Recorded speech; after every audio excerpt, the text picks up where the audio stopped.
I'd rather be dead, broke, homeless, sleeping on those beaches in Port Douglas, looking at fucking ants and praying mantises, than hanging out with pretentious motherfuckers who only give a fuck about you because you can give them a bit of fame or a bit of money or a bit of whatevers. Okay, here's an interesting video. We'll cut to the video in a second. I just want to give you a bit of an intro to see what was going through my head at that point. Basically talking about 8 years of homelessness and my insights I've had from being in that position to, you know, where I am today financially, social media status-wise, etc., getting recognised in the street. Even here in Thailand, Thai people today had a Thai guy on a motorbike say, "Hey, Durianrider," another Thai guy driving a car, "Holy!" You know, just so people, so that's my reality shifts, and I'm very, very, very grateful to have the abundance that I have in my life today, and even back in the day when I was dead broke, homeless, living on the street. Anyway, we'll cut to the video. Some of you have seen this one before, some of you haven't.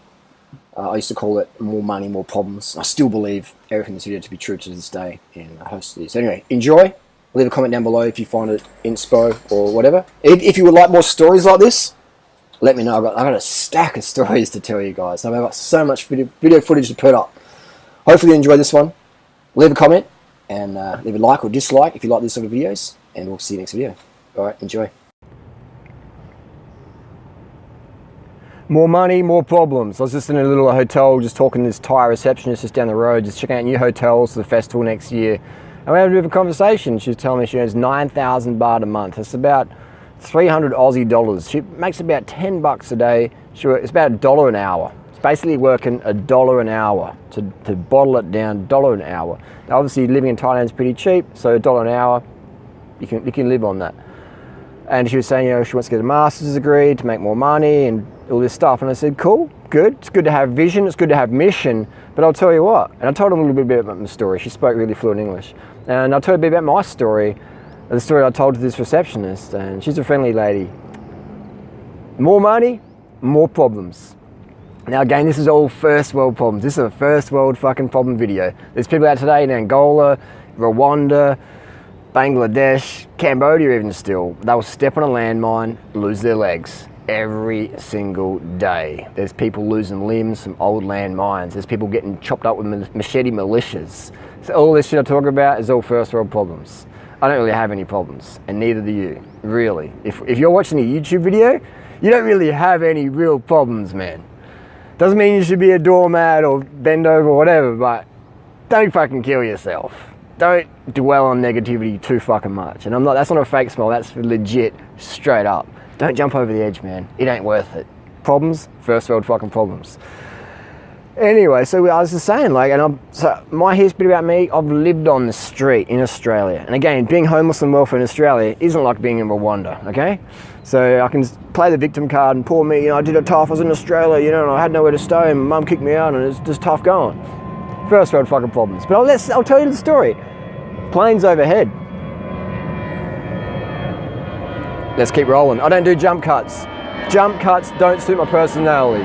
There's no jump cuts in life. Do jump cuts if you want, but I don't. Straight up, heart in the sleeve, legit, tell you how it is. So when I was 17, my mum kicked me out of home because I was a little shit cunt. And it was one of the best things ever happened to me. I was living on the street doing crime to buy fucking McDonald's and food just to, you know, make ends meet. And then I got a little place, you know, the government in Australia, anywhere in the world, you know, you can get welfare, you can get a little cheap rental, you get stuff like that. Same in the USA, same in Australia, same in the UK, same in most, you know, Western nations around the world. So I got a little place and I'm homeless, you know, and then got a place and I was homeless again because I couldn't afford the rent because I was blowing it on drugs and just fucking around. It's just basically fucking my life up, in control of fucking my life up versus in control of making my life work for me.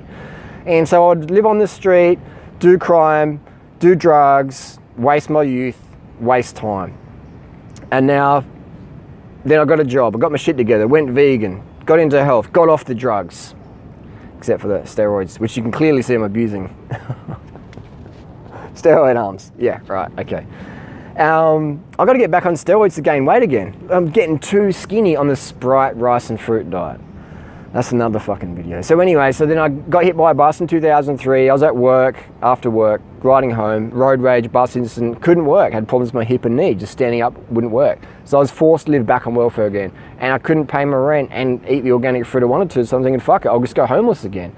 This time it was better because I was more into nature, and I go camping and just sleep on the beaches, man, for ages. So for maybe 8 years, man, I was just like living on welfare, and most of that time homeless and or house sitting, or relying on friends' generosity for really cheap rent. So that's why I'm generous with my time, and I'm generally a generous person for people who are trying. And I'm not like a charity case, but if I see someone make an effort, I've been helped out in the past, so I like to pay it forward. And that's one virtue we can all have in life, is pay it forward versus try and take a bigger slice of the pie, you know.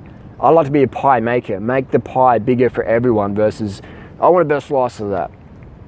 Anyway, so then I was homeless again, and the people treat you differently. They say you're a homeless bum. They treat you, at least they treat you fucking real. Being homeless, dead broke, on welfare, as a conscious vegan, straight edge, no drugs, I could pay attention to how people treat me. And people were more legit genuine than when they think you're a bum, broke, crazy person on the street, whatever. They treat you like legit. Like they'll just fucking, you know, judge you like harshly or whatever. That's cool, but they're being authentic.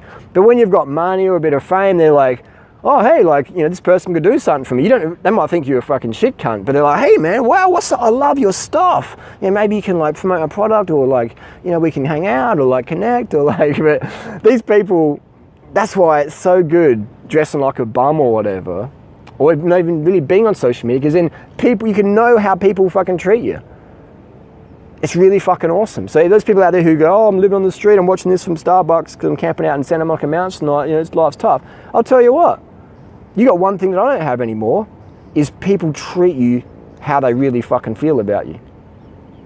What they think about you, they'll fucking tell you. Because like, you can't do nothing for them. You can't sue them. You can't fucking do nothing to them. So they can just say whatever the fuck they want to say. They can say, good morning, how you going? They can say, fuck off, shit cunt. So you know exactly where you stand with these people. More money, more problems. My friends who are fucking minted, man. I've got some friends who are fucking minted. Some younger ones in their 20s and some older ones in their 60s and 40s and 50s, and minted. We're talking like multi-million-dollar incomes per year. And they tell me the same thing. Mate, more money, more problems. You got more liability, you got litigation, you're not sure if your wife or your husband's only with you for the money or whatever. And it's like, you can get really fucking paranoid. It's fucking crazy. You buy a Ferrari or Lamborghini, then you got to worry about some motherfucker scratches it. Then you got the insurance, and you got the servicing. Then did they service it properly? There's a guy doing burnouts when he services at Beverly Hills Ferrari or whatever. Like, so we live in this illusion in the world where more money, more fame is better. We think that people with more money and fame have their life together. I'll tell you what. I've lived on the street, dead broke, on welfare, homeless, to where I'm now. No debt, money in the bank, live in Thailand the rest of my life. Money's never a problem for me ever again. And even if it was, let's say I lost everything, I could still live in Thailand because I know how to live simple, and I love fucking living simple, man. I love living simple. Where was I going at that point? That it's not worth giving up your goals, your dreams to get the money and the fame. And if you're thinking that's going to make you happy, because I'll tell you what, man, I know some pretty well-off people and some pretty famous people, you know, relative famous on the internet, whatever, totally fucking miserable in real life. Behind the scenes. Once the fucking fans are gone, the crowd is gone, once the camera's off, you see real life. You see drug addiction. You see this obsessive self-criticism going on. Like behind the scenes, when people really open up to you, you never see it on camera, ever. No one ever shows that side of you themselves. People do a fucking breakup video, do fucking jump cuts in it. Like, what the fuck, man? Jump cuts. Jump cuts are good if you're doing like a fucking drone video or something like that. You beat it to the music or whatever. Like jump cuts in a serious video, and you're a long-time YouTuber, or like, I don't know. It doesn't add up to me. That's just me.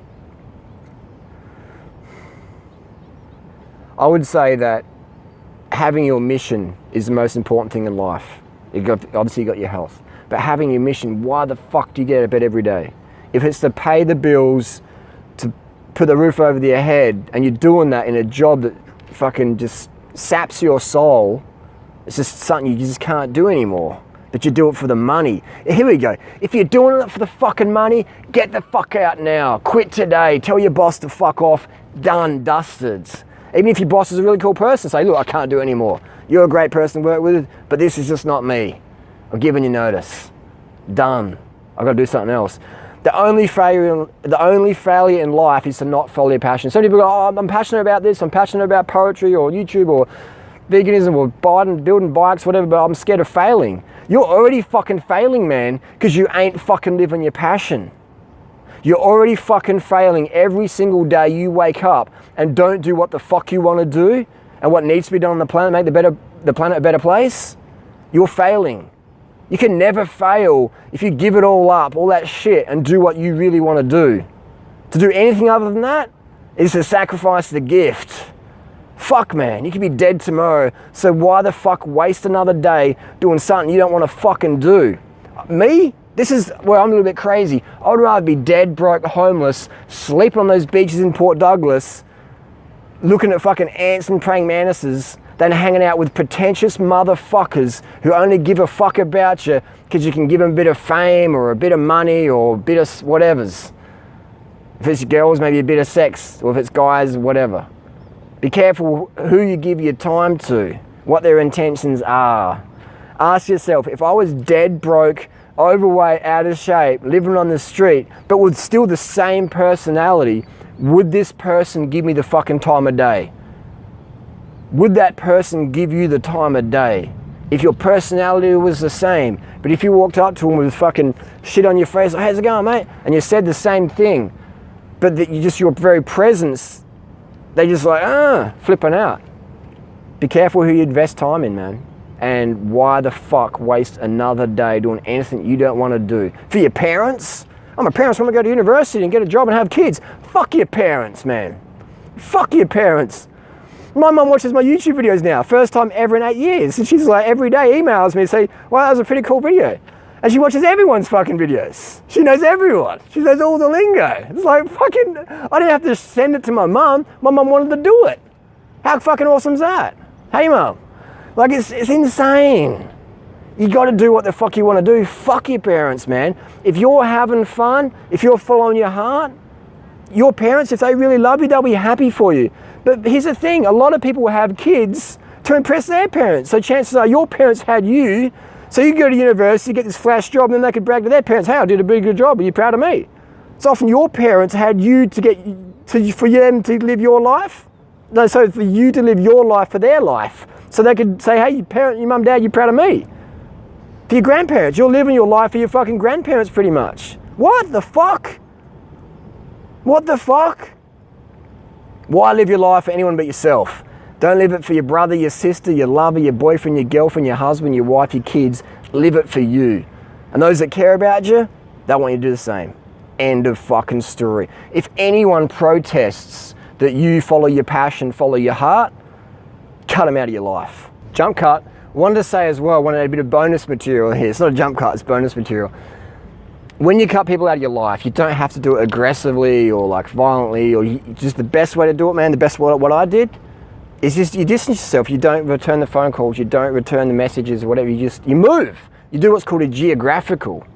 A geographical can be like physical, where you actually move out of that town, out of that suburb, out of that country, or you can do an emotional geographical where you might even be living with that person just for a bit, but don't live another day.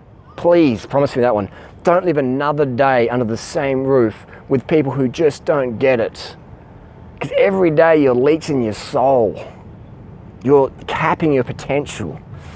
I mean, that's just me. I'm a crazy person, remember that. I'm living in Thailand. I can go anywhere I want, any day of the year. And they say I'm fucking crazy, and I am, because I'm not part of that system anymore. I just can't do that pretentious, fake bullshit, living a lie stuff. I just can't do it, because I don't want the money that much. I'm not prepared to bend over for Uncle Sam to fist me, man, with a wad full of hundreds. That's just not me. You know, I can't do that. And I know how fake that is. I know how fake that lifestyle is, man. It's so pretentious, and the most miserable people I've ever met in my life are the ones who have the most opportunity, either from their parents' wealth or they're in a wealthy situation or whatever, and they're fucking miserable as fuck. And a lot of them, there's a few self-made ones out there as well. I'm not saying they're bad people, I'm just saying they're really fucking miserable, most of them, if not all of them, if they're really honest with themselves. Because they get to a certain position and they get some money or some fame and they realise how fucking shit most people are. everybody loves you. Well, not everybody. Most people fucking love you until your competition. And then when your competition for money or for YouTube hits or for fucking partners or what, jobs or whatever, then you'll see where people's true intentions are. Then you'll see insecurities come out. When there's like, you know what I mean? It's fucking insane, man. Most people love you, not everybody. Most people love you until you're competition. When you're competition with someone, then you'll see who your buddies are. Think about that one.